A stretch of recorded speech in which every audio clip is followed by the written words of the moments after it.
So guys, the Take It Back movement that is under Sowore's leadership have been accusing Mr. Dele Farotimi for not supporting Sowore in the last election. And guess what? They've brought Mr. Dele Farotimi on this platform, to come explain to them why he chose Peter Obi over Sowore.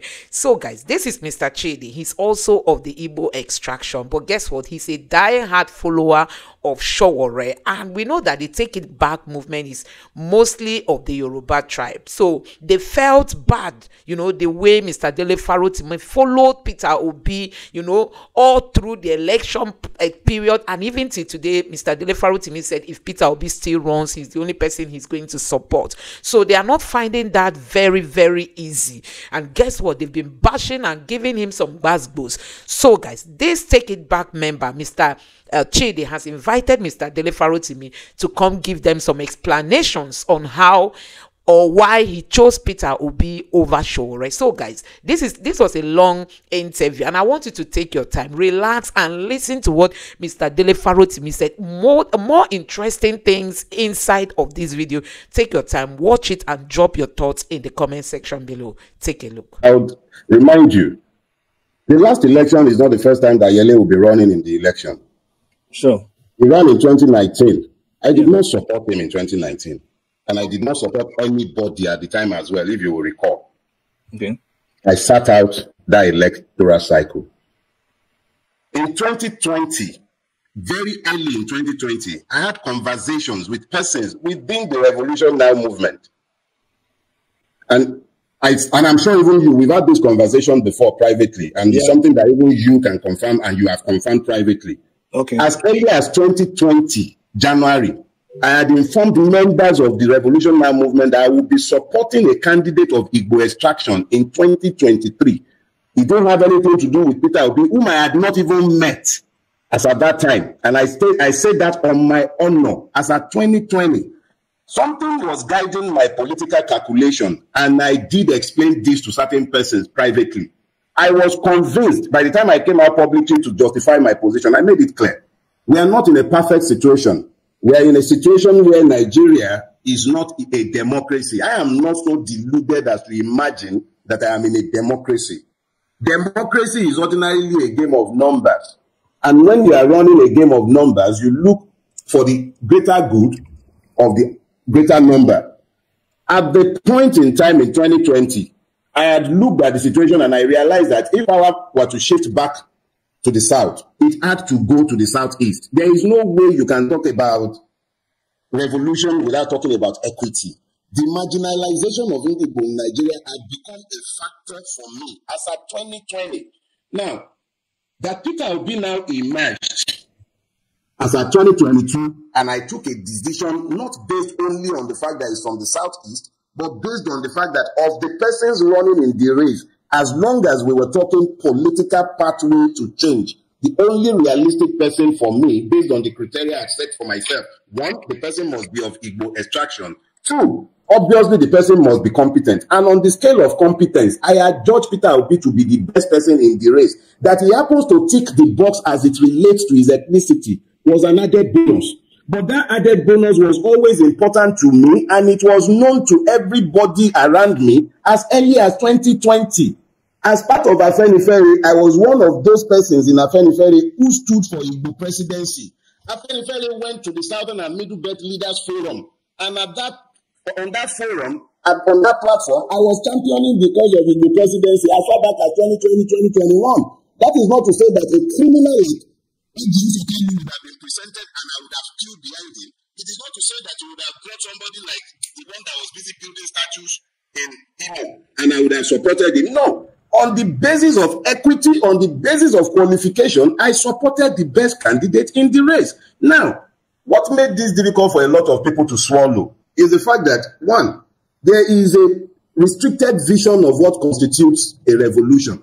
I have never, at any point in time, confused myself as to exactly what my strategic goals are. My strategic goals are simple. One, change the governance system of Nigeria. I went with a candidate who showed me, one, he could win. Two, he had a plan to change it. Winnability is a key thing in election. If we are saying we are plotting, see, there are two ways to a revolution. You're either going to get it on the street or you get it by the poll.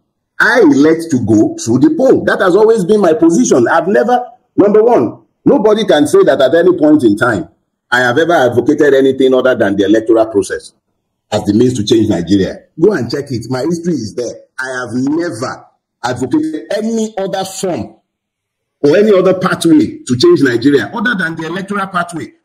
My belief has always been that if the people are sufficiently mobilized behind the common good, they are more than their oppressors and they can win. But if the electoral process is tainted, that becomes a problem. So that's another discussion entirely. But as far as 2023 is concerned, I have shalayed, and I think I've shalayed enough. I followed the candidate I believed to be the best in the race, that he happened to tick all the boxes, including my prejudice. I thank God for that. But I have no apologies. I followed the person I considered the best in the race. Thank you. So sometimes I saw one saying that I call them orange beretted morons. What choice do I have? Somebody will come to my page and you are busy abusing me, calling me all kind of names, and you don't expect me to respond. That's not going to happen now. I grew up on the streets of Inolende in Ibadan. When you punch, we punch you back. So you know, they carry our hand, go dry cleaner, you punch, I punch back, always jabbing, always away.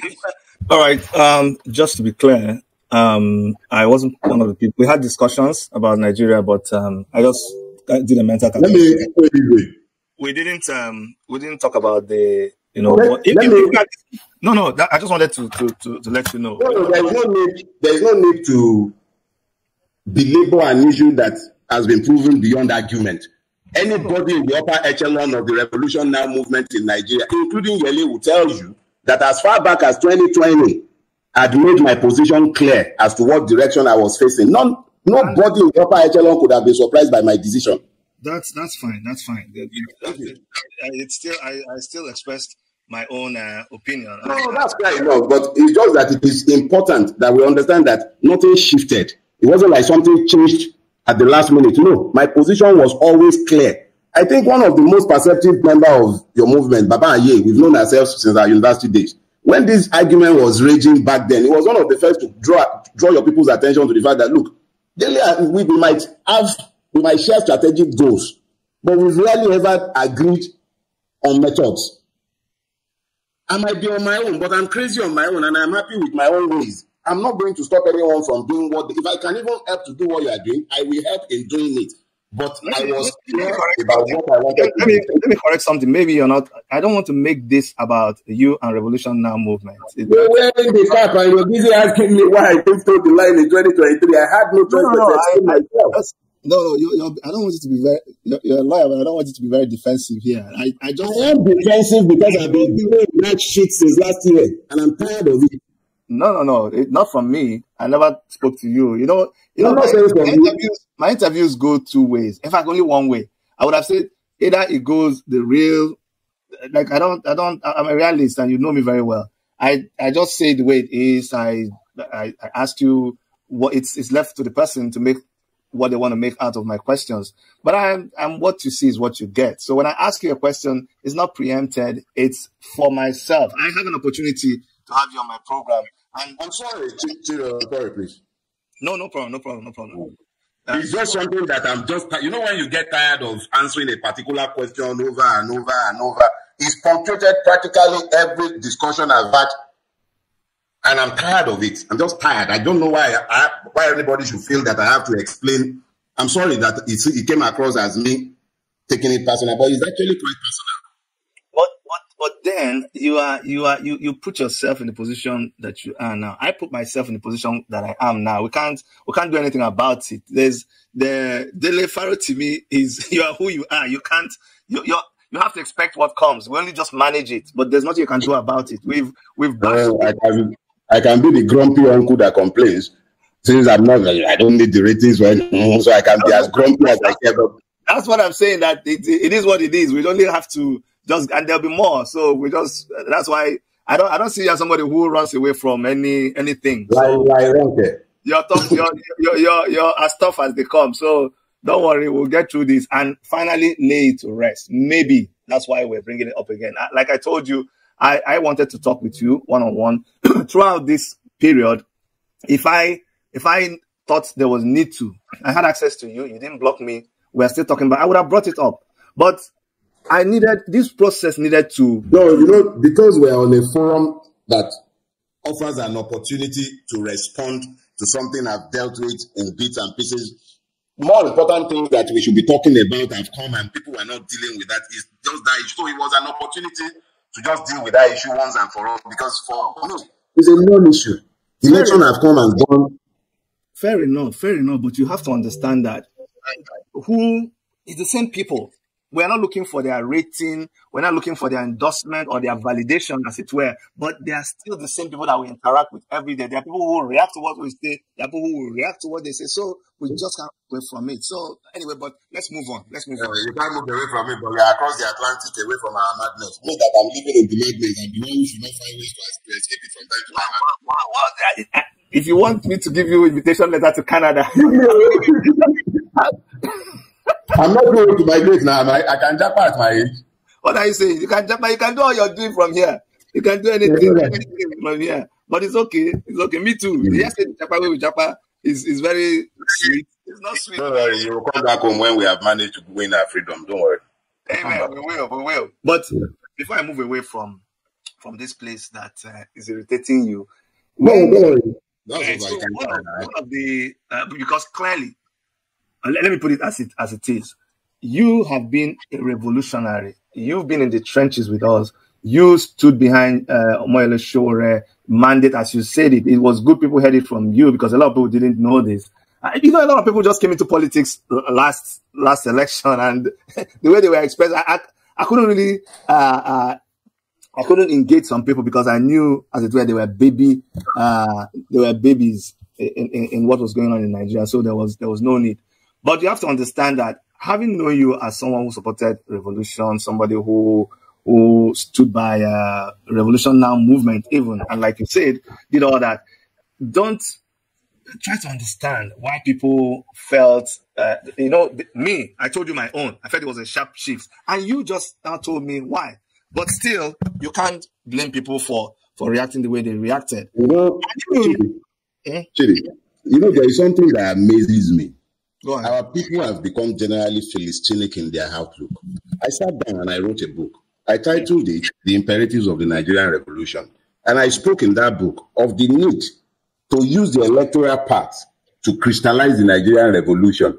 I said in that book, go and read it. It's available, free download. Over 2 years, it's been available for free download, but our people don't read. And then they will be talking about being surprised by what somebody has done. There is nothing I did in 2023 that is not in that book.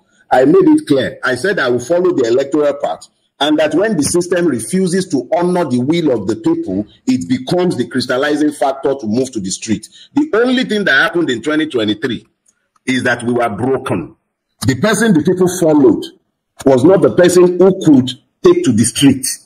That is not to suggest that the person is a counter-revolutionary. It simply means that the person's temperament is not the same as those of my friends such as you in Revolution Now. Imagine that if you had a situation where Revolution, if it was Yele that clearly emerged as the leader in that election, Revolution Now would have marshaled itself to the street. But you are dealing with a Labour Party that did not have the structure to take to the street. And then we're dealing with a divided street where, one, you have the Emiloko factor, and then the revolutionary wing of the movement itself was divorced from the person who clearly won the election. So who was then to execute the latter part of the plan, which was take to the street when they denied the election? Who was to execute that? We didn't have the capacity to take to the street because the most vibrant wing of the revolutionary movement belonged to a force that was not aligned with the candidate that emerged the winner in the election. If we really had the kind of numbers that Peter Obi had, the street would have blown open, because from the beginning, you would have been talking about the streets. Let's be clear about that. But you had a situation where, sorry? Dele, you know what I like right now, and this is how I want I'm very glad. Let's talk like this. Let's talk straight. You are now telling me about post-election. But isn't it, will I not be indicting you if I say that that's why I was surprised at your shift, because you knew I've been issue where the revolutionary power rested. I'm coming. So, hold on. I cannot allow you to frame a fraudulent question because the question you are. No, I'm sorry. I take exception to your question. I'm sorry. No, I'm sorry. The question you are framing, I didn't. I would explain myself. Okay, Number one. No. I take exception to it, and I will not allow you to frame that question thus. And I will explain myself. Okay, go ahead. If Revolution Now had done the political work on the streets to have won the kind of acceptance that Peter Obi had, we'll be having a different discussion. So we're talking about it. Hold on, please. Okay. We're talking about it. If you want to use the electoral path, if the electoral path was part of the AAC's roadmap to the revolution, there would have been more investment in political education. I would not have had a situation where, when I was busy campaigning for people to go and register to vote, functionaries of the AAC, his national publicity secretary, attacked me on social media that why am I busy asking people to go and register to vote? Is that a party that was seeking to use the electoral path to get a revolution? The AAC did not have a game for the presidency. So how could I have thought that was a viable pathway to a revolution? Okay. Up until today, as we speak. You know, you're a lawyer, Dele, and I'm an architect. I'm not going to try to. And so ask questions that speak to the fact, and do not go asking. So ask questions that speak to the fact. How can you be asking me to follow? Dele, you really need to calm down. Let me tell you why. Because calm down when you're busy taking the narrative in the manner that you like. It's okay to happen. That's something. I'm not worried about it now. Dele, you said already that you had supported Sowore right from time. About Jelengu, you had been. Hold on. I told you. Not Sowore in the election. Not Sowore in the election. You told me you never supported Sowore in the election. But as an activist, as a revolutionary, you had even protested on his behalf. Why would you be? See, Dele, I'm not mixing. It's me and you now. Why are you now see me like that? Me and you enter bush to go hunt. Now you see my leg look like antelope. I'm surprised though. I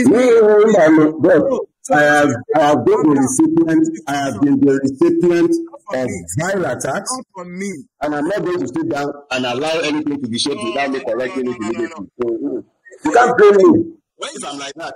When you granted this interview, you knew I was of the Revolution Now movement. I told you could ask me any question you care.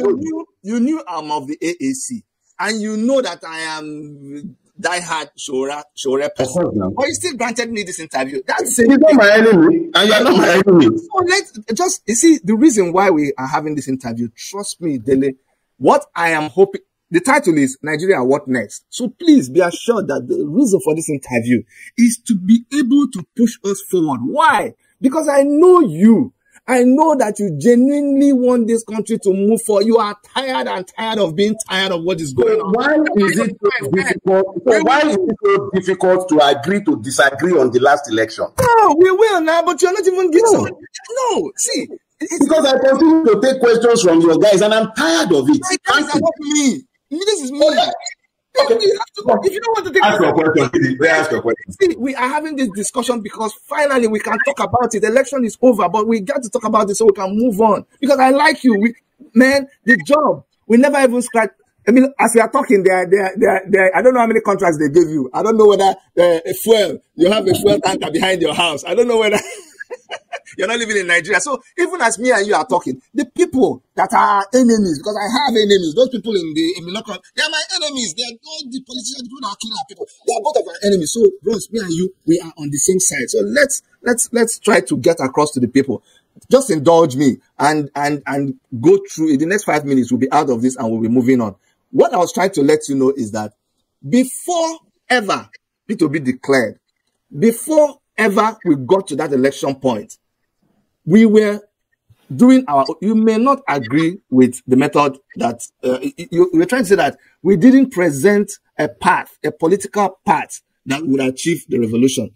Am I right? That's what I believe. And I said this very well. Yeah. So, but that political path you choose, now I'm confused. I'm wondering.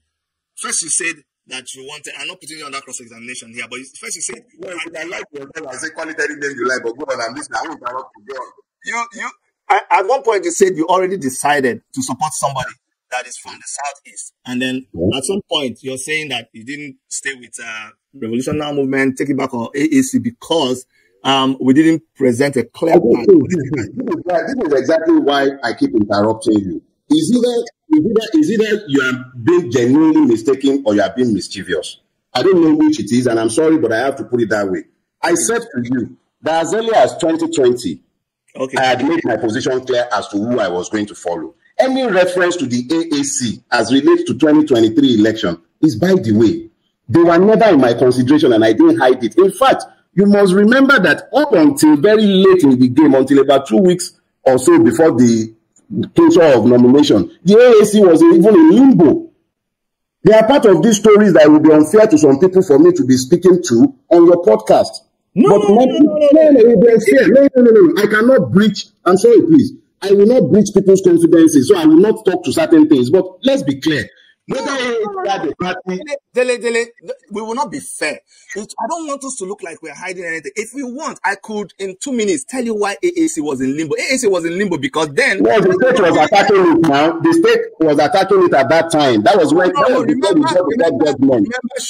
Remember Sowore was restricted to Abuja. So how could... I know. See, you're saying one thing, you're saying another thing entirely. We're trying... When the same way you pause and you want to clear things, I really want it, because it's our confidence. I just wanted people to know that you are correct. At that time, our issue wasn't even because we couldn't go around the country until they now gave Sowore the opportunity to move outside Abuja. Then we were let me explain something. Okay. Whether the AAC was on the right footing, whether Sowore could move around or not, was irrelevant to my decision. Okay. For 2023. That's the point. I'm saying to you that the state of the AAC is only tangentially connected to my decision. I'm using that to explain to you that even as a serious political force in 2023, I didn't see the AAC as one. But long before 2023, I had made my decision. Okay. And I have communicated that decision. It's not a surprise to anybody in the upper echelon of the AAC. That's what I'm saying to you. It's not a surprise. Everyone in the upper echelon and myself, we are all close and we are still friends. And this thing is something that is easily confirmed from any number of them. They knew that I wasn't going to be supporting anyone in AAC in 2023. I told people this long before then. So let me. So any discussion or mention of AAC in relation to 2023 is only tangential. So let me borrow your word. So it would seem like the members of AAC who are expressing surprise, according to you, would actually be doing that mischievously because... Let me say it this way. Okay. Dele wouldn't tell you he's surprised that I wasn't going to support him in 2023. Wise man will not tell you he's surprised. The National Publicity Secretary will not tell you he's surprised. Officials will not tell you he's surprised. There is hardly anyone of consequence in the upper echelon of the AAC in Nigeria that can tell you that they are surprised by my decision. I told them much earlier. Not only did I tell them, I have receipts. Nobody is going to argue that. So let's leave that one to one side. It's not a matter of dispute. They will not tell you I didn't tell them. That's not to say that they like the idea. I can understand their disappointment with it, but for heaven's sake. Okay, for the sake of just to keep the record straight, and that's what I didn't want to make it, but we started going on that tangent. Yeah. AAC, and when you talk about the upper echelon, I don't know whether I belong to the upper echelon. Okay, let me put it this way. Okay. If that's enough, I think that should be enough for you, Abi. Okay. I can't ever think of a meeting where we sat down and we were discussing how to make you. It wasn't about AAC or Revolution Now I was talking about. I was only focusing on the decision you took. We only now started making it about, you were not with us and we're... No, you said they were surprised. That was when you started the question. You said many people were surprised by the decision I took in 2020. That was what you said now. You know what? Who are the people who are surprised? I'm not saying why you did not stay with AAC. I didn't say that. I just said why you were where you were. But let me tell you further why. Where else would I have been? I would have gone to Atiku. I would have gone to Tinubu or who? Because the place where and it's unfortunate that it's going this way because where you find as long as you ask the question the way you're asking it, yes, I will answer the way I'm answering it. Okay. I have no choice. The record has to be straightened. Let me tell you some of the things let me speak for myself because as it progressed and I saw you, I know this kind of stand you took on people like Obasanjo. And when did my stand change? Did you see my stand on Obasanjo change? I challenge you. Answer the question. Did you see my stand on Obasanjo change? You were working with that time. Then you were working with a party that had Obasanjo as a party. You see, this is the problem. When you see me answering you the way I'm answering you, it is the susceptibility of your coven to blackmail that leads me to answer you the way I'm answering you. All through the time of the campaign, I was part and parcel of the campaign think tank, which was meant to be meeting in Obasanjo's place. I never attended a single one of those meetings. I never once spared Obasanjo, whether during the campaign or after. As recently as last week, I was busy assailing Obasanjo. I don't need to be wearing a hat to be a revolutionary, and you guys don't get to shape the narrative about me. You need to get that clear. I never once spared Obasanjo, whether even during the campaign when I was answering questions on behalf of the campaign. I was assailing Obasanjo because that is what my conscience tells me. I am not going to change only on account of that. Somebody just wrote here. This I'm saying it. This has to be as taking another. This is part of the lie. This is part of the lie that has been incubated in your movement for so long. There was never any point where the Revolution Now movement was interested in eating the street on behalf of anybody before the judiciary. What would have been the position? On what basis? They would have been the street to go and support Peter Obi or who? Or would they be protesting that Yele was the winner of that election? Please, let's leave all this blackmail. We are either going to be talking about the future. I, Dele Farotimi, will never allow anybody to shape the narrative to blackmail me. It won't happen. I am out there in the public space. I challenge anyone to bring out a single thing that I said in support of Obasanjo. Rather, right there during the campaign, I was busy condemning him. I supported Peter Obi strictly based on principle and conviction. That some other person supported him is not my business. So because they are supporting him, I can't support him. How does Obasanjo support for Obi means that me and Obasanjo are suddenly allies? Okay, how? Okay. I can do bomb and work at the same time. You see, there are things that you have a right to your opinion, and as a lawyer, you know you can say whatever you like, and I can say whatever, and still we are cool with it. But you have to understand that perception is very, very strong. The perception that is based on falsehood is falsehood. It is still perception. I'm asking you, name a single time during the election or after the election where I approbated on something that I never stood for. Maybe I changed the way I was answering Obasanjo or talking about Obasanjo, or I changed my way in relation to anything. I supported a man based on my principle and my conviction. I have zero apology to anybody for it. So there's nobody to say that I'm going to change any narrative because of that. What I keep saying is, on the level of argument, I won't win. I won't win you. So I don't want this to. If you come with truthful arguments, you would win. You said Obasanjo, that was the pinnacle of your example of the compromise you want to allege that I made, and I'm putting it to you straight. That's a lie from the pit of hell. I did nothing to rob Obasanjo for supporting. Do you know what would definitely happen? You see, for someone like you, and that this is thing about me and relationships. It doesn't matter even if tomorrow you don't like me anymore. I already liked you, and I'm sorry.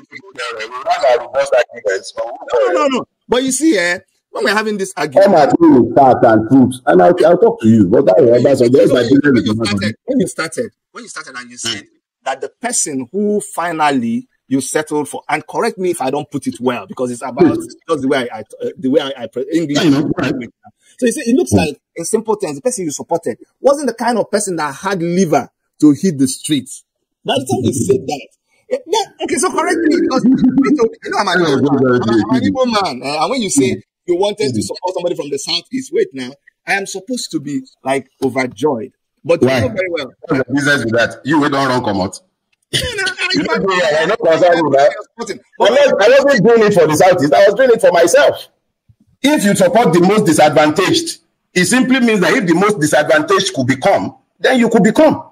It was a completely selfish thing. So the problem I had, and it had to do with principles. You disagreed with somebody like Obasanjo, and please, I'm going there again. And I thought you also disagree with people like IBB, because this were the of course I do. Yes, of course I do. All the people who had. So because I disagree with them, I can't support. Your Honor. Ask your question. The gentleman doesn't let me. Ask your question now. Go on. Objection, Lord. Go on. Okay, thank you. So you disagree with people like IBB and all these past politicians who have installed altars in their places. We all agreed. Now, here comes my brother, Peter Obi, who by then didn't have a party, didn't have a movement. And when it starts going around, it starts going from one person to one person. And when people like me, I will only speak to myself because I had people from the obedient movement talk to me. I'm close to them. I tell them, because we even tried to make, we had a group where we said, P2B and Sowore's people, let's see how we can come together. So in that platform where we are talking, I don't know if you know about that platform, we kept telling them that this is the problem we have. There is no way you can get Sowore be in a group that condones these people. So when I see someone like you saying that, or maybe I need to be schooled, I need to understand. Maybe that's the question now. You haven't asked the question. Okay. So Dele, please explain to me how it is, how you're able to do it, or how I'm supposed to understand that you settled for a movement, a group that condoned the people that I thought you did not condone. How can you be and not be? The naivety, the don't quixotic naivety behind the question you just asked is astounding. I am not, hold on please. I am not Peter Obi. I supported Peter Obi. When Peter Obi elects to canvass for support, it's his business. It was never my business. Hold on, please. You asked the question.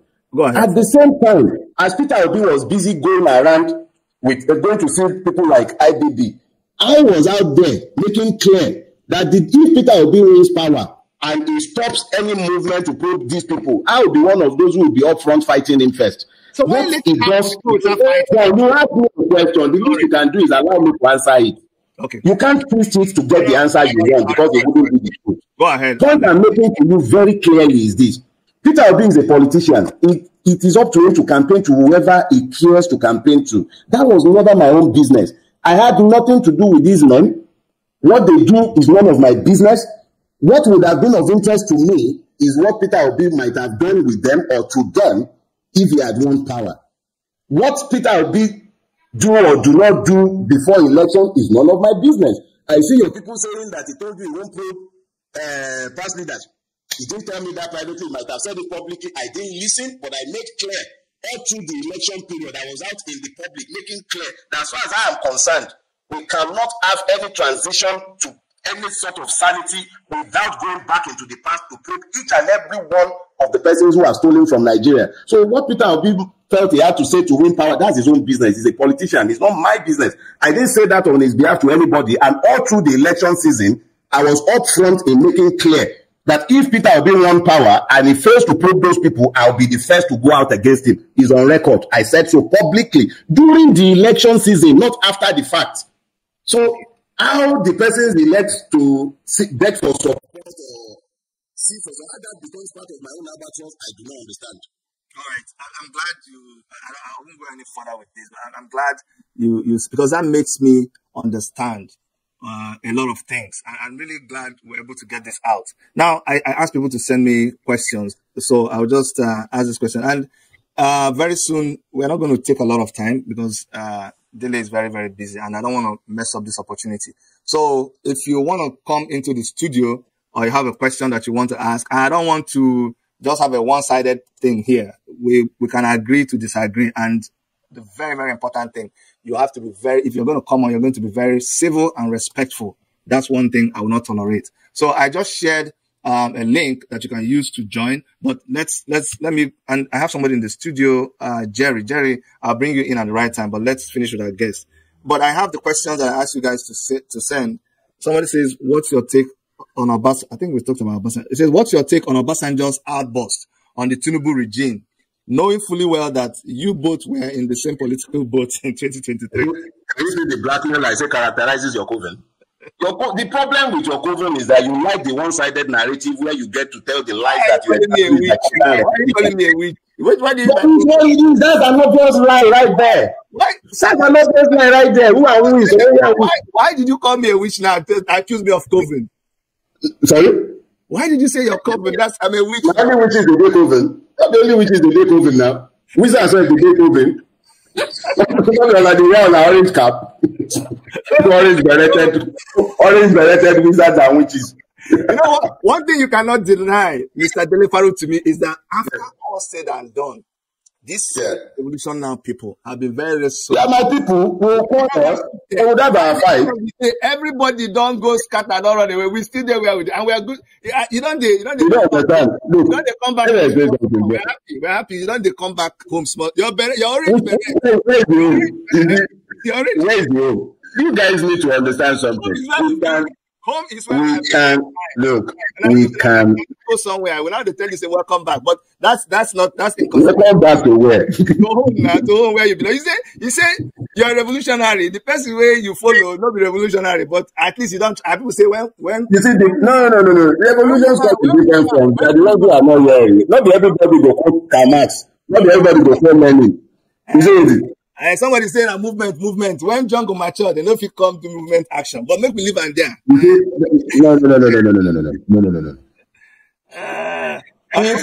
If we had a situation where you don't know who's asking the questions.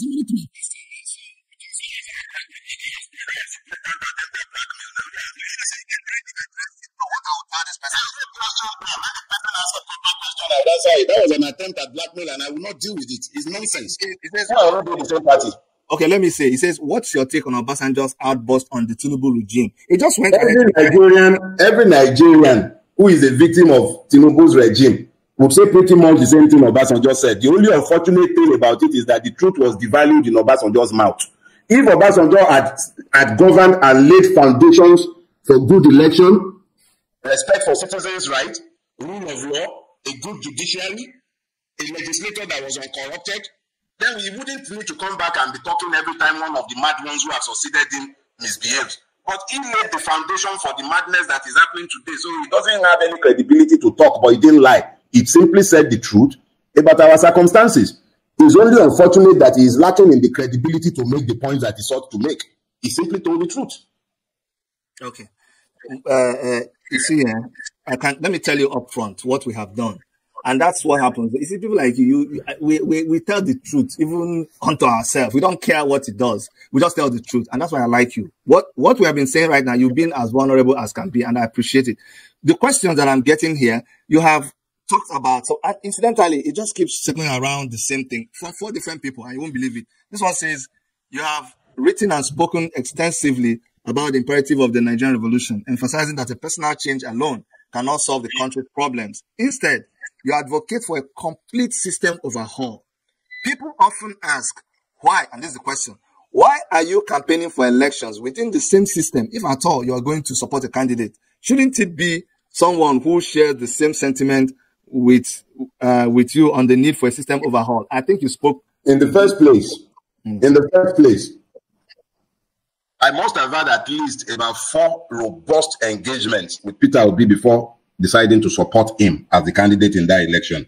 I met with Peter Obi on the platform of Afenifere, the political committee of Afenifere, had an engagement with him where a few of us questioned him, asked questions to know if his position on certain issues tracked with our own organizational position. After that, we met with Peter Obi on the platform of the Southern and Middle Belt Leaders Forum, where both Ohaneze, the Middle Belt Forum, Pandef, and Afenifere, the 4 regional bodies, met with him. One of the key things that we discussed with him, and he placed the program on the table, making it clear that he was committed to this, was restructuring. That was one of the very first things. In fact, for Afenifere, it was the only issue that was demanded by Afenifere. The Middle Belt Forum, the same thing. So when people say that I followed somebody who did not have a plan for change, I wonder exactly what they did. Because number one, somebody was busy chanting the mantra. What was that mantra again? From consumption to production. How are you going to move from consumption to production if you do not change a system that is designed to consume? Right now, you've got 37 states, effectively with the fraudulence of the Supreme Court, which has turned Abuja into a state. You have 37 states, 36 houses of assembly, 36 CJs, 36 state houses of assembly, 36 speakers. A system that just consumes and drains everything and leaves nothing, no room for any development of any sort. The man had a plan. Now, would that be the same plan that the coalition would have? Obviously not. He would obviously have a different plan that is probably by far more radical, but you must remember this. Hold on, please. Let me close my point. The same way you will interject to make a point. It's just a point of observation. You cannot say what Sowore would have had as a plan, because it's a website. You didn't even let me make the point I was making. You don't even know what I wanted to say. You just jumped into it. I didn't have the program, so I could not have spoken to his program. I didn't read it. I didn't need to. All I'm saying to you, yes, because I can speak that portion, is because the portion of Yele's manifesto that speaks to restructuring, I more or less wrote that portion. So I'm explaining to you that there is a difference between the way the two of them would approach it, but it was still going to end up changing us from where we are to something else. It might not necessarily be mirror images, and they are not. I'm just saying that, yes, the man was not a revolutionary wearing a cap or quoting Lenin and Karl Marx, but he had a plan to change things. You see, just like when you flare up at some questions, in a very simplified manner, you have dismissed whatever plans we have as something that would just like that. No, I didn't do that. I even just confirmed that I even wrote part of that plan. I didn't dismiss it. I'm explaining that they have different ways of approaching it, but the man also had his plan. Let me be as basic. See, Dele, let me be as basic as I can in asking you this question. Going into that election, with all you have said, and I'm basing this on what not what I knew of you before, on what you have said here today, and what you understood about the country and the need for a revolution. How or what made you? Because I can tell you for free that AAC went into that election knowing that if we are not there, people would think we just shied away from that election, but not believing that the system we had was capable of giving you what you wanted in terms of leadership. Let me land. So now I'm wondering how you would have been advocating for a revolution, and yet going into that election, believing that we will get power through the ballots, believing that the people who did what they did will not do what they did, because at the end of the day, we just went full circle, and these people did what they would normally do with election. You know, this your question is very funny. You know, you found it prudent so that you don't abandon the process to run as a political party, in spite of your conclusion that the election was going to be rigged. Am I correct? But you are wondering how high could have supported the candidate in the same election in which you ran. No, that's not. No, I'll answer you, please. Hold on, please. You got the question now. I'm just clarifying. Let me answer. No, you didn't understand the question. I understand it. I will answer it the way I understand it. You can clean it up later if you believe it's not been answered. Now, why don't I present it? You asked me a question. Allow me to answer. I'm going to answer out of context because I'm not answering out of context. You didn't understand the question. I will go back to your question and I will answer it. If you now believe I have not kept to context, you can go ahead and ask your question again. Okay. Point I'm making to you is this: because of that election, because of the commitment to follow through on that process, today it is beyond argument when anybody opens their mouth in Nigeria to say that INEC is corrupt. It is beyond argument that our judiciary is useless. It is beyond argument. You didn't believe it. So I wasn't, like I told you, I sat out the election of 2019. I did not vote. That is one. The only reason I became interested, the system promised us there would be automatic transmission of votes. It was on the basis of the automatic transmission of votes that was promised that I became interested in 2023. I never trusted the system. I sat out every election since 2011. I did not participate because I could see clearly that the system had been compromised. But in 2023, we had the amendment to the Electoral Act. INEC had promised, even though it turned out to be fraudulent, that there would be unit level transmission of results to the high ref. We had become invested in the process because we came out of the 2020 NSAS protest with people broken and disillusioned, and we had mobilized them to go through the electoral process because we believed, as it turns out now, naively, that there would be free and fair election. Now, whether that happened or not, we also made sure that we followed the judicial process to the point where that is not in our own hand. That is something beyond us. But we followed our conviction that the system failed should not be used as justification to deride a decision to follow what we believe to be right. Because of what we did in 2023, it has become possible today for us to stand up and be insisting that, look, you have to amend this Electoral Act to make transmission of results compulsory. It has to be mandatory from the polling unit level. Now, some people will be like, But you are still talking about the electoral process. What am I supposed to talk about? Guns? What else do I have? So you see, maybe we have to sit down and look at the different modes that we might have for engagement. But the only thing I'm not going to do is advocate arms. I can only follow the electoral process. I'm a Democrat. Fine. And I'm enjoying this interaction because it's helping me. Honestly, it's therapeutic to me. Really? Yes. Let me tell you why. You have revealed something here, and correct me if I'm wrong.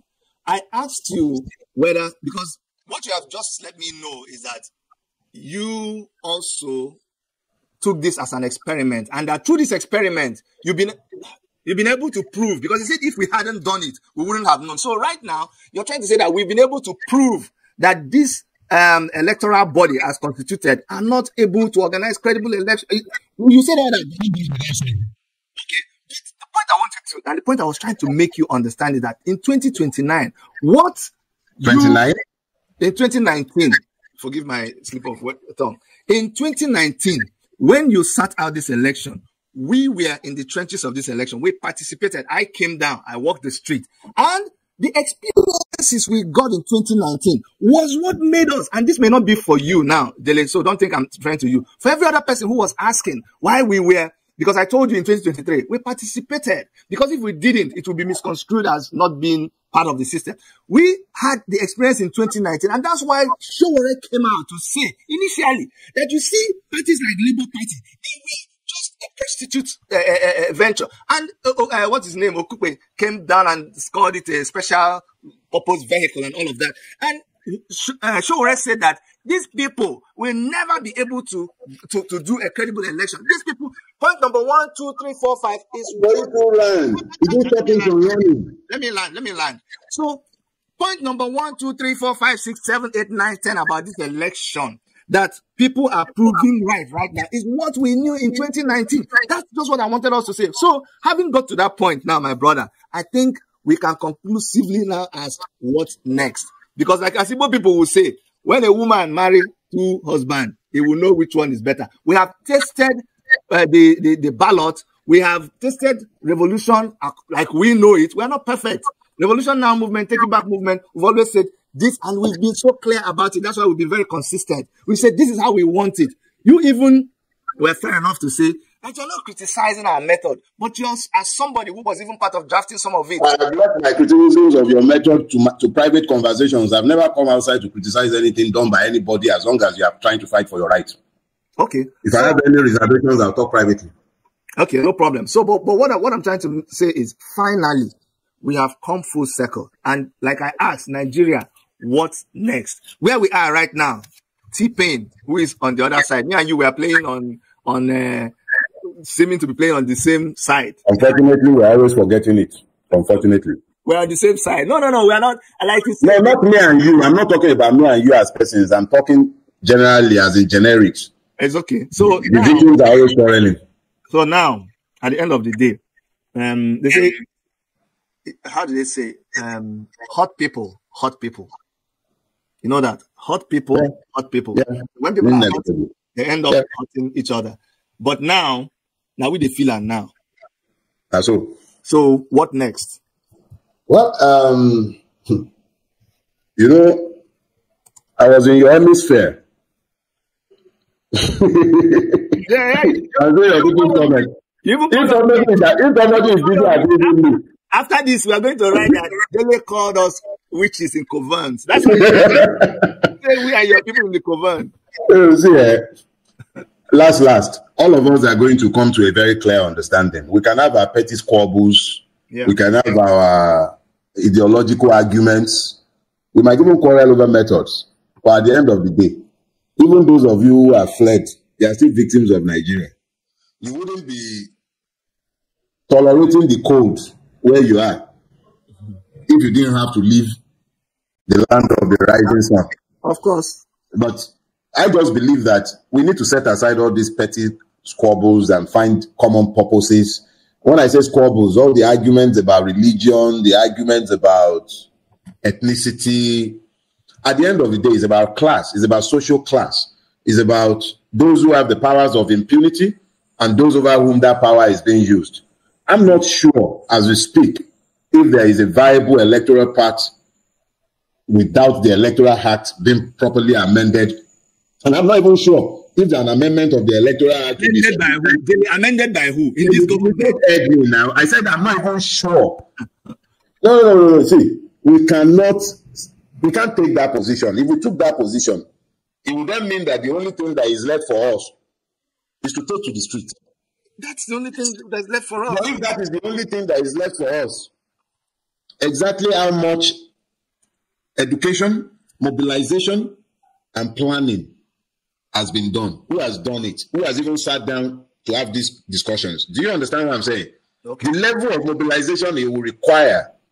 Because my worry, when we talk about revolution outside of the electoral process, my worry has always been that our situation is so fragile that an implosion in the wrong path can break everything into smithereens. Now, when the country had strong institutions such as the judiciary, the military, even the traditional institution to an extent, when it had institutions, there were bodies that could speak on a national scale and move things. Where we are right now, everything is so fragile that I'm actually quite worried about the possibility of an implosion in our country. NSAS showed us what is possible when the people rise, but we rose during NSAS without clarity. There was no end game, and the system hijacked. It was inevitable that was always going to happen because we were lacking in initiative. And they were not always going to fold their hands and be looking. So they did their usual murderous thing. So this time around, frankly speaking, maybe if we all go around to understanding the fact that we need ourselves, if we all go around to understanding that we have to find common purpose, we might be able to find a path outside of the existing one. But frankly, unless we find that common purpose, I don't see anything changing anytime soon. Something has to change. If not, the 2027 results have been written already. Jerry, I don't know if you can put your camera on, if you want me to bring you on. And for any other person who wants to come on, we're going to, that's what I was going to finish my statement by saying that we are going to let our brother, Comrade Dele Farotimi, leave very soon. Do you notice I called him Comrade Dele Farotimi? And he didn't even argue, so just so you know. All right, so. Because I know we have the right, no me say no be comrade now. As long as your rate is not RAID, we are fine. Somebody's asking if you're in support of fuel subsidy removal and naira flotation. No, we're past all that. No, this is with you. If we are going to get anyone to care about us, it will be because we made it impossible for them to ignore us. They're not send us. Okay. Fuel subsidy, they're not send. They will increase the price tomorrow if they have the chance. Okay. Mr. Jerry, your light is not doing you good. We can't see your face. I don't know why, too. Okay, no problem. Just go ahead. I can see right there, BSO, and I can see red cap instead of your own orange. Jerry, bend your cap down so that they'll see. Bend your cap down. Yeah. Come close to the camera. Bend it down. I just want to see the emblem on the. Okay, that's IPOB. Actually, let me give a little introduction. Mr. Jerry Okoro used to be the leader of IPOB in the whole of Canada, and we've worked closely together. And his leadership was very, very instrumental in really shaping IPOB all over the world. So Jerry is of the old brigade. We call him Chief Priest. So Jerry, go ahead. You told me you would like to interact with Dele Farotimi when it comes on my show. I'm going to give you a little time because, Chief Priest, when they allow you, you go talk for 20 hours. Just make your point and, yeah. Thank you very much. I hope you're hearing me. Yes. Loud and clear. Right. It's a pleasure to talk to retired barrister Dele Farotimi. Because comrade Dele Farotimi is comrade. No, I heard him telling the public that he would like to be addressed as a retired barrister. Right or wrong? Yeah, I'm retired. I'm telling you, this person was calling me a barrister. Maybe the person was calling me a lawyer, and I was sufficiently scandalized to tell them that I'm retired. Jerry, if you don't address him as comrade Dele Farotimi, I will take you down. You're on my platform. Go ahead. Go ahead and ask your question. All right, comrade. Thank you for reaching out to us here. I have been an ardent follower of most of your programs, and I think I like the job you are doing. Thank you, sir. And Dr. Chidi, in Canada or North America, is an objective reporter. That is, he gives it out the way he feels from his heart. But sometimes people will look at him very soft-spoken, very soft-looking, and not maybe as hostile as some of us that appear in dreadlocks sometimes. So, Jerry, we don't want to take much of Dele's time. There are some other people who want to ask questions. Please, what I want to say or ask Comrade Dele is this. In this revolution you are talking about, looking back from how Nigeria has functioned, I want to remind you that I come from that extraction that is hated. I don't see any part of Nigeria without passionate hatred on the Igbos. Looking back, there was an interview granted to Ahmadu Bello where he verbalized how the North hate the Igbos. I'm not hearing you. You're breaking. Oh my God. Yeah, I can hear you now. Please repeat the question, please. So I said, I want to draw you back to how Nigeria started. There was an interview granted to Ahmadu Bello in the 50s, either 52 or 53, where he verbalized how the North hate the Igbos. The reason why... I watched this. You did? I've seen it, yeah. Okay. And it was a BBC service interview with some foreign broadcasting service. Some foreign, yeah, that's very good. And I can equally say is that the Igbos have equally experienced such hatred from the Western region. Because you can remember how, after the genocidal war, how the accounts of the Biafrans or the Igbos were seized and only 20 pounds given to them. You know, and if you go forward to it, you will see also how the Igbos were starved. Sorry, Jerry, you're going to do me a favor and just cut the chase and just get to the question so that let's make it just make it Maybe whatever you do or do not do, I'm leaving here by half the hour. So please, Jerry, can you just ask him the question? Okay, I want a progressive question. We've been going round and round, and we ended up not even dealing with what we were supposed to deal with. So I want something that the title of the program is "What Next." So yeah, this is somebody who wrote a book. Trust me, he knows all these things you're talking about. So based on all of that, just hit your question. Okay, my question is: if you look at here in Canada, you will see that there is this reconciliatory movement by Canadian government to appease or to pacify the indigenous people, the Métis and the Inuit, with what was done to them during the public schools. How they were humiliated and the Indian was kind of erased from their life system and from their culture. My question here is, how do you expect the Igbos to join this revolution when, from the beginning, they are being oppressed? From the beginning, they are being excluded. From the beginning, there is nothing. Why don't you think that the referendum should be the best option instead of this broad revolution, which, in my situation, I'm not seeing any direction? Okay, all right. Dele, you need to help me. So I had the part. Yeah. The summary is the summary. The problem with the First Nation people. No. The problem. His question is that in Canada there is provision for reconciliation with the First Nation people. Yeah. So he's saying, based on what the Igbos have suffered in Nigeria, how do you expect them to join the revolution?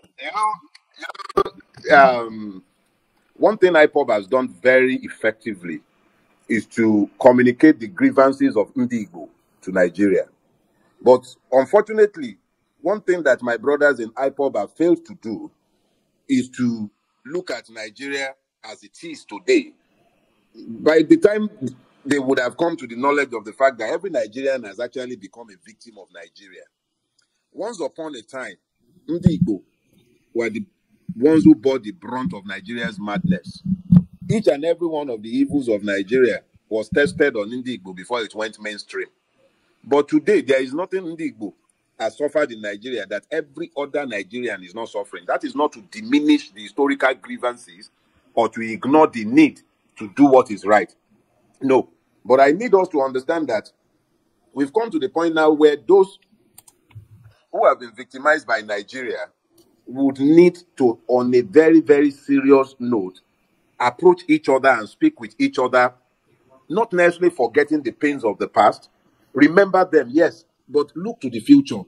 Because if we don't find common purposes, if we are still focused solely on, I'm not diminishing the need to right historical wrongs, don't get me wrong, but I'm explaining that if we don't find ways to move into that future together as one, we can get into that future and then start talking about how to dissolve the union or how to strengthen it.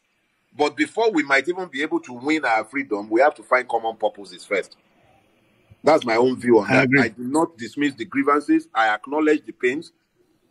I'm sure every other person would have stories to tell, but where we are today, all of us are in the mess. Nobody is excluded again. Everybody have become victims. All right, thank you very much. Thank you. Jerry? Yeah, thank you very much. But my question, or why I'm asking this question, is this. You don't tell somebody you have beaten to stupor. No. I have not said anything of the sort. I acknowledge your right. No. Jerry, sorry. Just 1 minute. One thing I love he said here is that the truth is devalued in Obasanjo's mouth, and every objective Nigerian knows this is the truth. Likewise, we can say that the godforsaken Gowon, who plunged us into genocide, is going about making the Igbos feel they are the victim. I don't think that is fair. Okay. Maybe there might be a misunderstanding there. I concede the fact that the Igbos have been victims of Nigeria. I'm simply explaining that whilst the victimization might have started with the Igbos, it has gone mainstream. Every Nigerian have become victims of Nigeria. That is without prejudice to the grievances of the Igbo. I'm not discounting it. Jerry, just one question. As learned as both of you are, as learned, as exposed as both of you are, why don't you think that changing this name Nigeria is one of the problems we have? I haven't told you that it is not one of the problems. You and I have not had that conversation. We have many problems. The name is just the least of the problems. We have too many problems. All right. If the name is the only problem we have, I'll be rejoicing. Okay. Thank you so much, Jerry. What about the referendum? No, Jerry. You have to be citizens before you are talking referendum. You that your vote do not count in elections, how do you have the right You'll to be hammering on that. Thank you very much. I'm good. Let me know. Okay. As someone who Dele, this should help you know if you pass your message across. As someone who is from the southeast, as someone who is an Igbo man, as someone who believes in the Biafran struggle, I say struggle. Nigeria. It's a struggle. It's no longer struggle. You have to be strong to say the these days. So, as someone who believes in the struggle and who's supposed to pass Nnamdi Kanu, what I heard you say is this. Now, while you don't undermine or belittle the importance of what the Igbos have gone through, that you believe that it is important that the Igbos and people of the Southeast understand that what they went through, every other part of Nigeria is feeling it now. And that you believe that we need to solve the problem of Nigeria, because when we find the solution, when we solve Nigeria, then it will be possible for the Igbos or people of the Southeast to get what they want. Because in Nigeria, as it is constituted, you cannot be talking about a referendum when you are not even, you don't have the right to be because we don't have too much time. Let me try and break it down for you. Okay. The problem of Nigeria and Nigerians is that Nigeria is the only country in the world that does not have citizens. If Nigerians were to be citizens, they would have the right to referendum. But they are not. Okay. If they were citizens, their votes would count. But they are not. But it doesn't. So you have to solve the Nigerian problem before you can solve the Igbo problem, before you can solve the Yoruba problem, before you can solve the Christian problem, before you can solve the Fulani problem. If you don't solve the Nigerian problem, you cannot solve the Igbo problem. Exactly. You see, I'm glad you say this, because a lot of people don't understand it. When they hear me talk like this, they say, you are a Nigerianist. No. The problem of Biafra, the problem of Oduduwa, and the problem of everybody's problem. Nigeria is everybody's problem. Exactly. We have only one problem, and it is Nigeria. Okay. And until Nigerians become citizens, They cannot vote, and their vote will be respected and counted. They cannot have referendum. The law cannot rule because Nigerians are not citizens. You can't have a democracy in a place without citizens. Oh well, we can't exhaust everything today. Yeah, exactly. That's what I was going to. I was going to say we have to have a part 2 of this. The good thing is that we needed to do this. We needed to talk about the elephant in the room. We need to move so that, like you say, there is no elephant now. Now they breed elephants. As far as I'm concerned, the election is over and done with. There is practically nobody that I was friends with, even in revolution now, before election, that I'm still not friends with. No problem. You understand? You can have. You know how it is when you are friends with leadership. Those of us who can talk to ourselves, we are still friends. We still maintain our relationships. We still maintain each other's confidences. Yele has had my back. I've had this. We take care of each other. But the average Joe, who has no understanding of the relationships that we have that have survived the politics, they look at everything and they try to interpret it through the prisms of partisanship.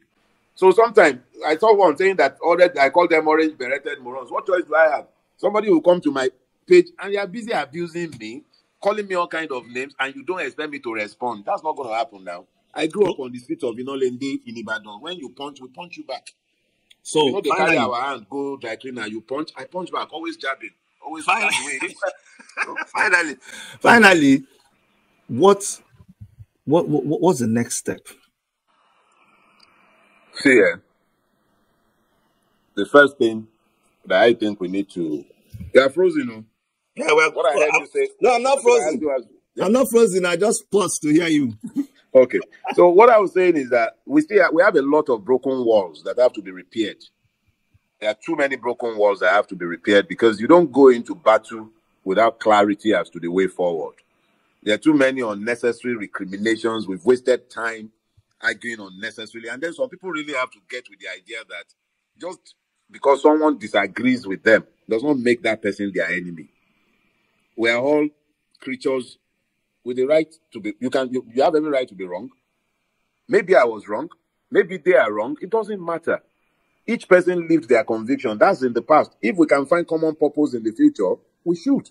Because surely, all of us by now should realize that if things go belly flop, we are the ones who will suffer for it. It's not none of the people who are benefiting right now. They don't care anything what happens to Nigeria. The bulk of them, they have second passports. They have second, third addresses. If the thing goes belly-wise tomorrow, they'll carry their bags and baggages and they are gone.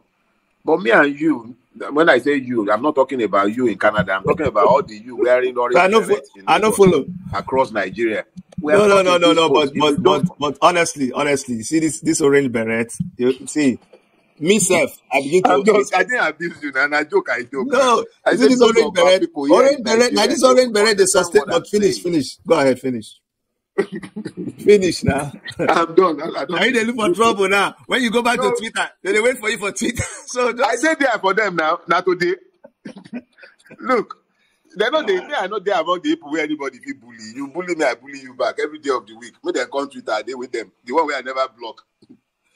Anyways, next time I bring you here, according to your request, I'm going to bring in the spokesperson of the African Action Congress because you seem to really want to interact with him so much. You guys are 5 and 6. You said what is it? I said by your popular demand. I don't know what's wrong with this network. It's really messing up now. Oh, sorry. Can you hear me? Can you hear me now? Can you hear me? You can hear me now. Okay. So I'm saying, okay, I really want to thank you for coming on the show. It's a good thing at least we don't finish before the network begins to mess up. Yes, it's delayed on your side. So you're hearing what I'm saying a long time. I can hear you now. Okay. But I really want to thank you for coming, and I'm glad we started this. So we would indulge you to please answer us when next we anytime. Please, and let's continue this conversation going. And then please reach out if there's anything you think we can do, and we'll also reach out to you. Aluta continua. Victoria Asata. Thank you so much, sir. All right, bro. Take care of yourself. Regards to Madam and everyone else. Yes, yours too. All right, bro. Shalom. One love. Bye. Yeah. All right, guys. So that was Dele Farotimi. One thing about us is that we bring it raw, we bring it real. We don't hide. Okay. We say it as it is. We can have our differences, like you heard everybody express.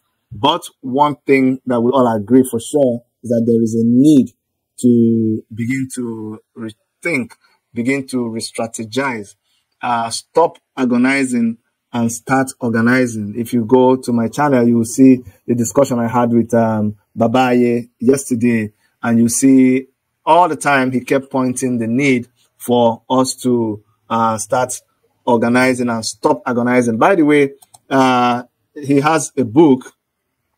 Farotimi has a book that he wrote. It is out there. It's on Amazon. If you go there, you can download it for free. Although if you buy other editions, Kindle edition and paperback, it's not for free. But yeah, the book is there. He says it's for free. So go ahead.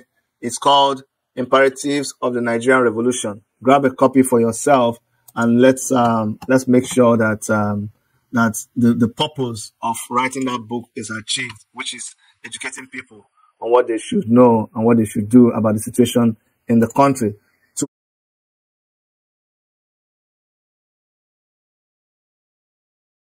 So guys, the problem of tribe remains one of our biggest problem in Nigeria. I mean, this tribe and religion of a thing, it has really affected, the progress of this country so badly. You can imagine if the northern Nigeria has stood up to say what we needed was just the best candidate and didn't mind whether the person was a Muslim or not.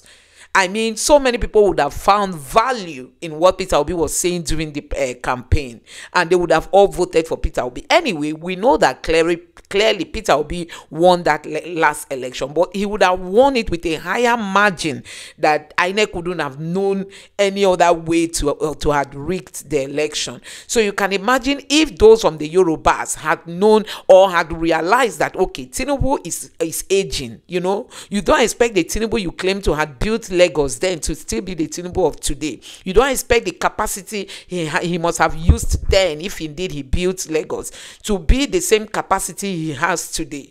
And if those from the Yoruba tribe had woken up to say, oh, okay, we know this is a man, but looking at him, you can see he's getting more frail every day, as in he's getting weak because of his age. He's not getting that strong. Let's vote for somebody we know will be strong enough to, taking Nigeria to a better level. We know that it's not easy to rule a country like Nigeria, But if we had thrown away tribe and religion into the bushes and come out to say we needed somebody to fix Nigeria, I think Nigerians would have come out en masse to vote for just Peter Obi, because we know Peter Obi was qualified in all ramifications. But because we still have this problem of tribe, that is why we landed where we landed. INEC saw the loophole to have rigged the election, and they rigged it in favor of Tinubu, even though it is clear that he didn't win. So guys, a whole lot is happening in this country when it comes to religion and all that. And guess what? It's costing Nigeria a lot, especially the ordinary man on the street. When you collect money and vote for the wrong people, when you vote for people because they are your tribe men, when you follow people because of not the value they provide, but because of where they come from, we will keep getting things wrong. And that is just what we've seen in this video, that they take it back movement. They are saying, why will Dele Farotimi support Peter Obi, an Igbo man, not Sowore, whom has been his friend for some time, But Mr. Dele Farotimi is saying that he just went for the person he thought would be the best for Nigeria. He went for the person whom he thinks will be the best for Nigeria, and that was who he voted for, and that he does not regret it. But people want always that we follow the religion, the tribe route and all that, and we know that that has not helped us as a country. So guys, you have seen what Mr. Dele Farotimi has said in this video. Honestly, it is time for us to come together. Don't forget that somebody like Sowore carries himself so up. He will tell you that he can never condescend to work in collaboration with Peter Obi. And we know that politics in Nigeria, see, let's be sincere, you can't win it alone. And that is the strategy of Tinubu. Tinubu merged his party with the APC party. relinquish all their power to the APC in 2019, so that when they win and come into in 2015, so that when they win and come into power, he himself will be able to take over after Buhari must have spent 8 years. You see, that was the strategy. So you must collaborate. Even Peter Obi. I know that some of us will say, oh, Peter Obi shouldn't join the PDP. Peter Obi shouldn't join Kwankwa. So Peter Obi, see, it is difficult to win this thing with a big margin if you are just on your own.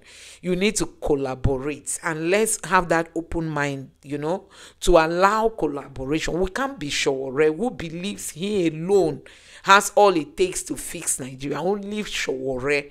And possibly if he becomes president tomorrow, he will not even want to elect people to work in different departments, because he will be the one to oversee everything. So I'm not dancing to that for Sowore's music, I believe in collaboration. Sowore would have had a better chances, even though he does not really have followers. What if he has said, okay, my followers support Peter Obi? At least we know that to an extent he is very, very genuine. Follow him. If Sowore had done that, I think it would have been a very big plus for him. But guess what? Sowore believes he's the only best candidate. And getting into the presidency is not by just your party and you alone. You have to collaborate with others. So guys, let me know what you think about this in the comment section below. Please don't forget to subscribe to the channel, turn on the notification bell. Please give this video a like so that YouTube can recommend it to others. And drop your thoughts in the comment section below. Thank you.